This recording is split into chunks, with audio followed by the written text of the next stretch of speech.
Perhaps more than any other skin condition, I get so many requests to talk about melasma. So today we're going through melasma, what it is, and what you can do to make it better if you're new here. Thanks for stopping by its Nutrition Plus channel, and I'm here to help you understand your skin and find products that work for you.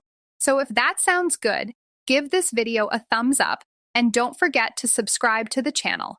I would describe melasma as a skin condition in which someone develops somewhat symmetrical hyperpigmented patches that typically show up on the face but can show up on other areas of the body as well, like the neck and the arms. And hyperpigmentation really just means discoloration that is darker than your natural skin tone, and melasma can look brown, but it can also look gray or even bluish in color. The other thing worth noting is melasma is completely asymptomatic, meaning it's not itchy, it's not painful.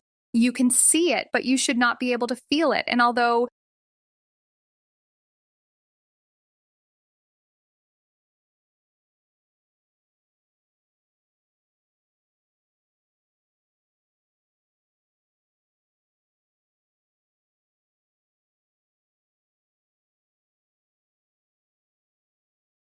it is much, much more commonly seen in women, and it is much more commonly seen in women who have deeper skin tones.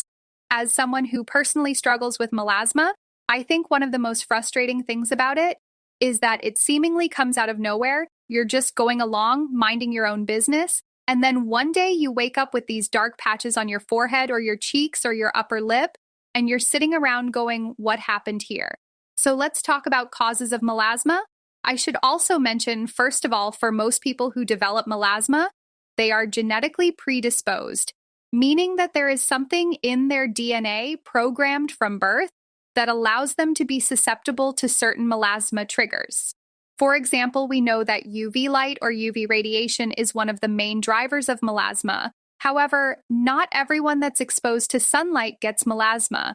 And the people that do are genetically predisposed. In addition to UV light, we also know that blue light, which sits very close on the electromagnetic spectrum to UV light, but is part of the visible light spectrum, can also trigger melasma in certain populations.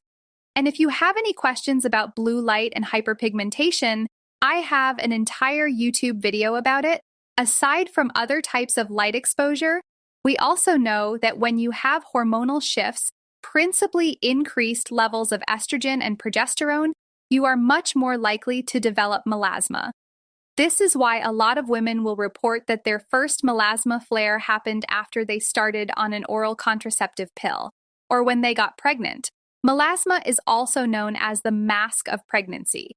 And whether you're on an OCP where you get pregnant, your estrogen and progesterone levels go up, and your pigmentation kind of follows that. A lot of people don't realize that progesterone therapy on its own, like the mini pill or a hormonal IUD, such as the Skyla or the Mirena, can also cause melasma. And then probably just over the last few years, I'm seeing a lot more women in their 50s and 60s coming in with new melasma flares.